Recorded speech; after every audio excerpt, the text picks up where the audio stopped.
Welcome to my channel where we discuss everything and all things politics, economy, and development in Nigeria and around the world. The big question that this video will try to answer is this: did Saudi Arabian government pledge to boost Nigeria's foreign exchange liquidity or Forex liquidity and revamp Nigeria's refineries, as claimed by the government of President Bola Ahmed Tinubu? Or is this another propaganda and a lie, as happened when the government of President Bola Ahmed Tinubu claimed that the United Arab Emirates had lifted flight ban to Nigeria and also lifted visa ban to Nigeria, which was found out to be a lie, big time lie. So that is what we'll try to unravel on this video. Is it really true, as claimed by the government of President Bola Ahmed Tinubu, that the Saudi Arabian government had pledged to boost Nigeria's forex liquidity and revamp Nigeria's refineries? Now, this information was attributed to the Minister of Information of Nigeria, and I first saw it on the wall of Bayo Onanuga, the Special Assistant to the President on Communication, and this is what the report claimed. And this report is not only from him that I later found out is everywhere now, that the Saudi Arabian government will make available a substantial deposit of foreign exchange to boost Nigeria's forex liquidity. That's according to the report by the Nigerian Minister of Information and spread by Onanuga. According to the report, Saudi Crown Prince Mohammed bin Salman made the pledge at a bilateral meeting with Nigeria's President Bola Ahmed Tinubu in Riyadh on Friday. Prince Salman commended the economic reforms being implemented by President Tinubu and expressed the commitment of the Saudi government to support these reforms and enabling Nigeria to reap the full benefits. According to him, Saudi Arabia is very eager to see Nigeria thrive under President Bola Tinubu and realize its full potential as the economic giant of Africa. Saudi Arabia also pledged to invest in the revamping of Nigeria's refineries. The meeting between Prince bin Salman and President Tinubu came on the sideline of the Saudi Africa Summit in Riyadh. In addition to this, Prince bin Salman also highlighted agriculture and renewable energy as areas of investment interest for Saudi Arabia and Nigeria to help the country attain food and energy security, respectively. The Crown Prince had hinted that the refinery investments in Nigeria will be led by the Saudi state-owned oil company, Saudi Aramco, with the revamp to be completed within a 2 to 3 year time frame. Now, this is a report that was carried by Bayo Onanuga, and it was a statement from the Minister of Information of Nigeria.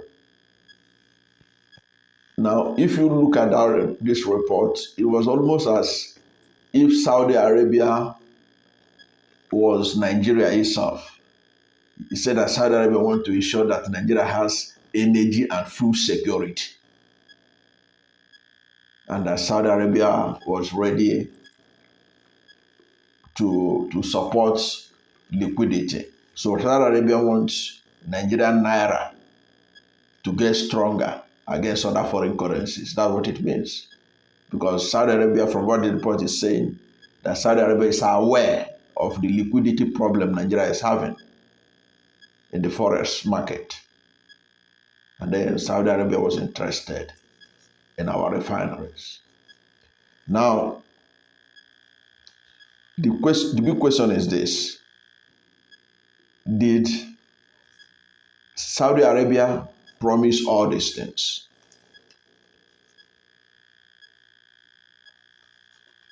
Why it is important to ask this question is because the reports from Saudi Arabia itself is different from what was reported in Saudi Arabia. Saudi Arabian government has not made any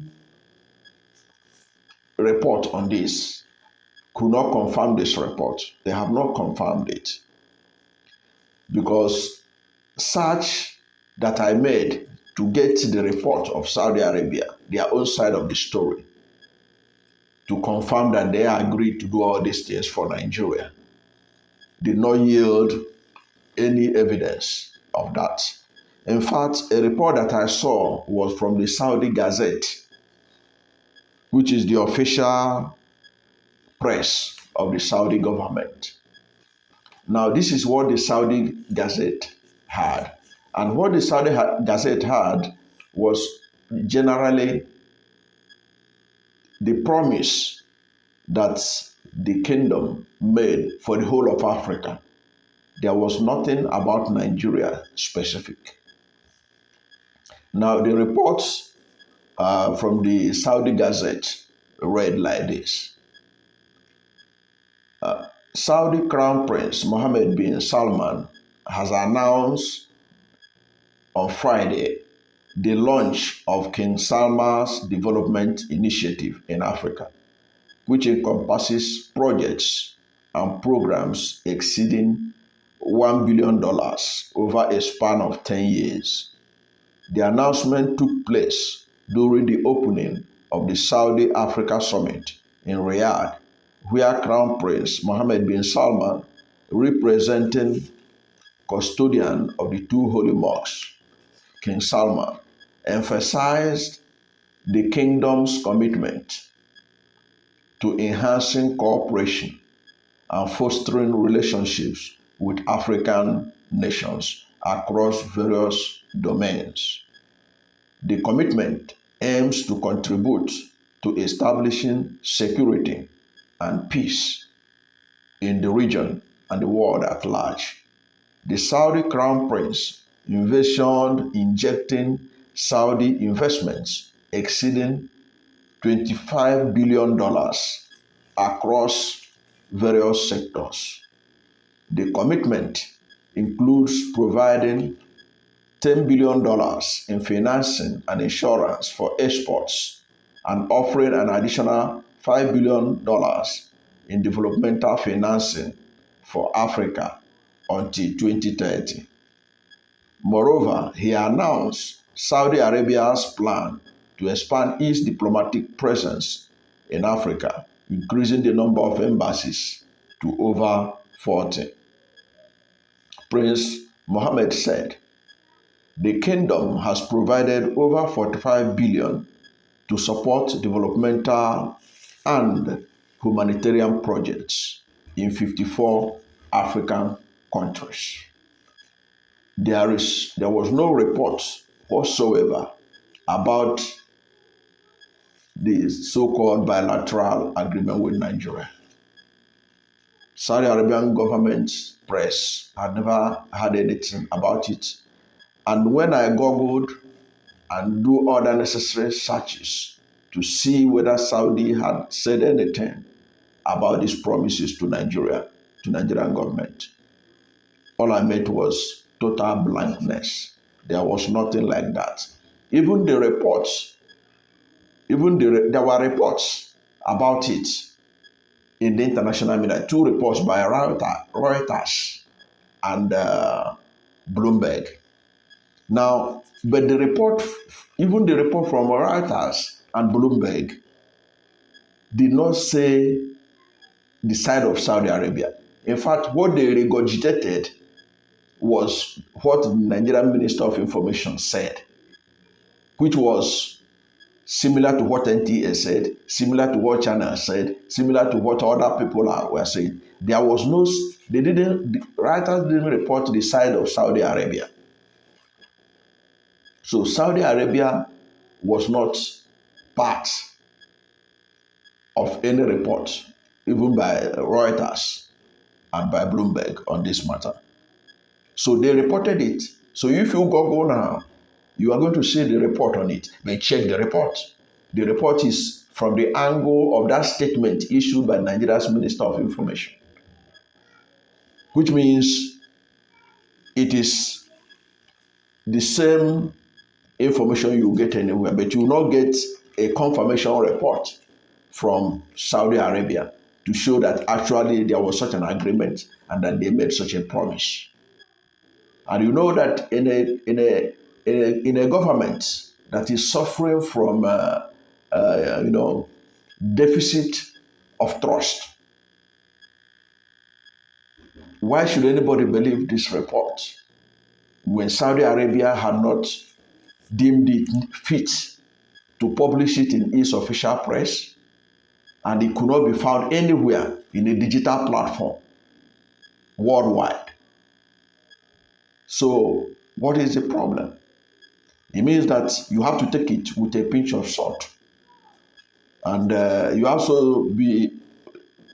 be reminded that in September, it was announced by the Tinubu's administration that the Emirates Airlines will resume immediate flights schedule to Nigeria and lift a visa ban on Nigerian travelers following a meeting between the leaders of the two countries.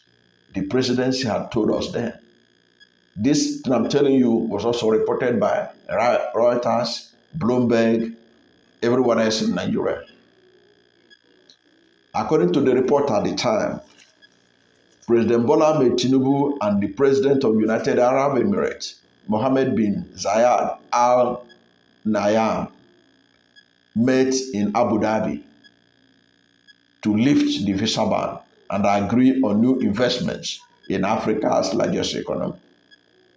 Now, it turned out that it was a false report, a lie, a propaganda report by the Nigerian government to boost its image among Nigerian people, to appear to be proactive, to have hit the ground running, to have been achieving a lot within a short period of time.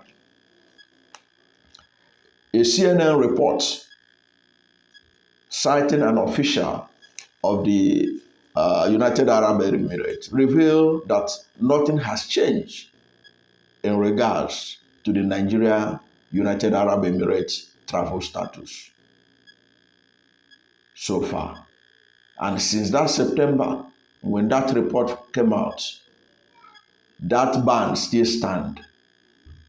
And even the government itself didn't have the moral courage to tell Nigerians, we are sorry, we lied to you about the ban that we told you had been lifted, about the ban, visa ban on Nigerians. They didn't have the courage of their own conviction to apologize. They were doubling down, pretending as if nothing happened. But they had been found out. Because if you are in doubt, you want to go to United Arab Emirates, try it. If you are in doubt, let Emirates fly to Nigeria. The money that Emirates have been owed, like other international airlines, is still an issue. Even the government itself is reported recently that they have started paying them. But what they have started paying the resources has also shown was barely 10% of the amount they are owed. And so many other things. So when you have a government that have the kind of trust deficit, you have to take whatever they say they have achieved with a pinch of salt. That is why in this report, I can say with certainty that unless Saudi Arabia confirm this report, you have to take it with a pinch of salt. Thank you for watching this video. And if you are new to my channel and you have not yet subscribed to my channel, please subscribe to my channel. Hit the subscription button, hit the notification bell. When you subscribe to my channel and hit the notification bell, anytime I have a new video, you'll be among the first to know. God bless you. And please don't forget to like this video, because when you like it, Google will rank it high and recommend it for more people. Liking it is one of the ways you can support this page. Thank you, and God bless you and yours.